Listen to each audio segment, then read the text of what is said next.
Now, so basically, though, I hear Lenny Bruce in here, and I know he's the comedian that everybody my drew old lady from. didn't do something sneaky like sending you my press kit, did it? Oh, no, I don't have your press kit, no. My press kit got write-ups from Variety to the New York Times to Good Time.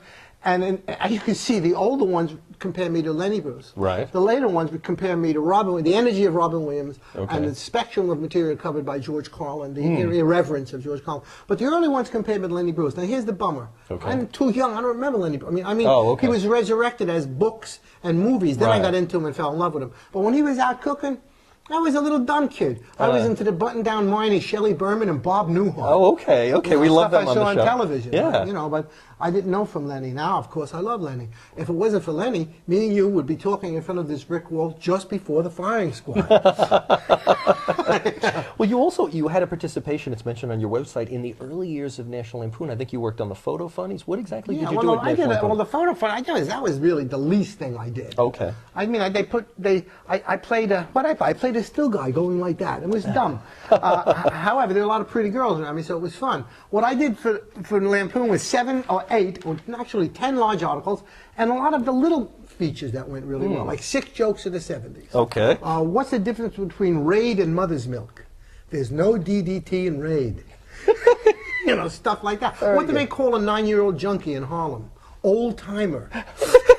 Very good. That 6 jokes, 6 in that. Oh my God! Mental and emotional outrage, and also laughter at the end. Wow. See, I believe that mental and emotional outrage or fear that springs forth laughter is the most curative thing for the human state. The philosopher Jacob Needleman, who I read occasionally, said that the human beings have a very special place in God's scheme of things. We live in 2 worlds. The world of infinity, God and spirit, and the world of tangible, material, finite life, death, etc. We straddle a fence between the 2. And straddling a fence is a lot of friction on your crotch.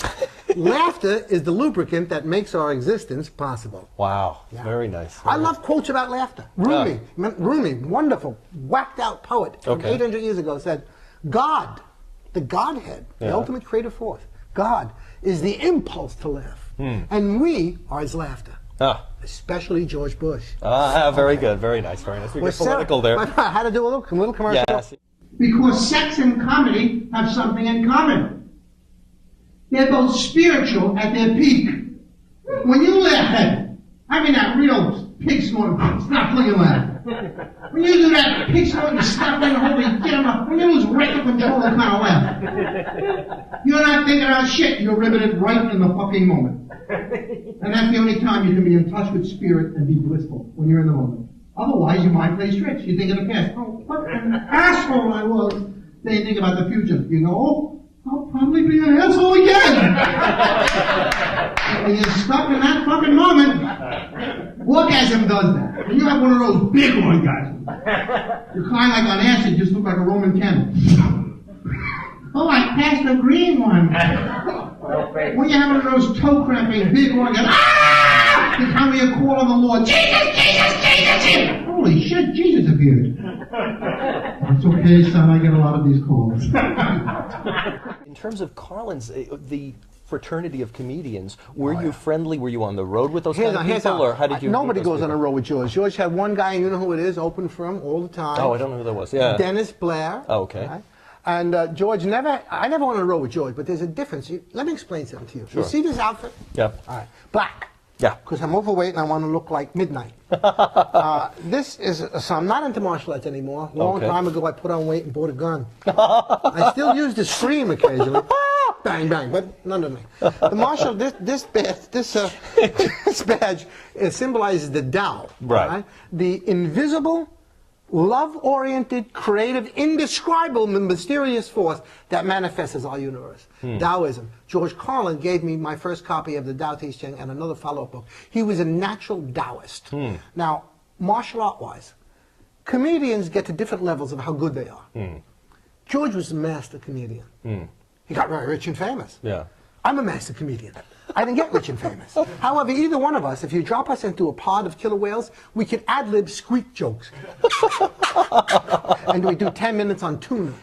All right. George actually wrote his stuff out because he had the discipline of a Nazi U-boat captain.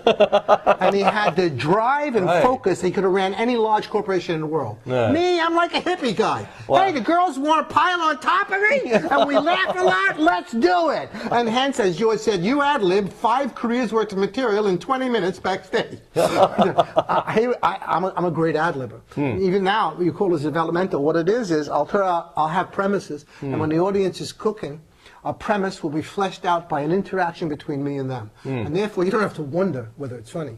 George was a bloody genius. He knew stuff was funny all by himself. He said, sometimes when I'm all by myself, I write in the bathroom, and I ask the tiles, is it funny? See, I had to have humans. So, wow. Now, the quantum physics thing is something I think is probably got to be unique to you as a stand-up comedian. I don't know any other stand-up comedian. I got to tell you something. You know another guy who does quantum physics? No, but I'm going to tell you this. Yes.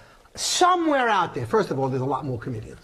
When I started out, it was me, George Carlin, Richard Pryor, a dozen comedians from up in the Catskills, and some guys from the West Coast, and then came the comedy explosion in the '80s. Now there's thousands of comedians. What do you want to be? I want to be a comedian, and they become comedians. I've got to think that with quantum being the underlying paradigm for our reality and the seed of our see me, beat me, e me new world. That there's got to be guys doing something on quantum somewhere, although I've never seen one. However, years later, they got a hold of Newton's physics and extended it to another kind of physics, my kind of physics of 1968. Quantum old fucking wow physics. And they came up with a new idea about how everything got here, called the Big Bang. Here's the concept of the Big Bang. Everything in the known universe, trillions of stars, quadrillions of galaxies, billions and billions of star systems, planets, clouds of gas, comets, the D train, everybody in Jersey, every fat person you fucking ever met, and their dog, all of Rhode Island, all the Chinese who were giving birth every 10 seconds, all of that was squeezed into a tiny, itty-bitty little thing called a singularity. How big is a singularity? Picture a mosquito penis during a blizzard. Divide by 100 billion, and that's still way too big. You put all of that stuff in something that small, you don't need a god to make an explosion. It will fucking explode. And it did. Fucking boom! The Big Bang. But you gotta get it. How could you not get into quantum? Look how far out it is. Reality is non-local. Look. Okay. You take any quanta, which means smaller than a nucleus. Let's say electrons. Okay. You take Bill and Sam. Okay. Bill spins left, Sam spins right. They hang out. They make a neutral spin. They neutrally. That's how everything in the world is. You separate them. You're cruel. You send one to Indochina. You keep one here. Yeah. Lefty, you turn around with magnets and make him spin righty. Instantaneously, his body changes.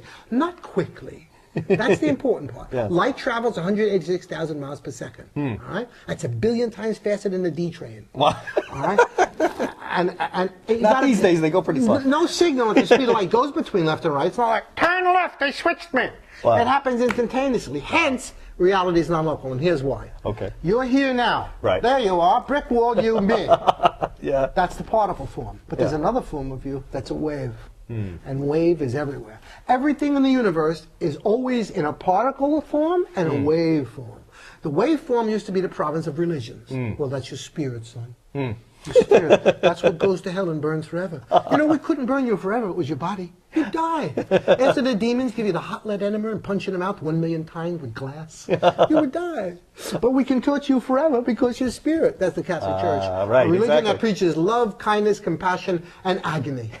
And I don't understand it. I just don't understand the basic. You know who invented?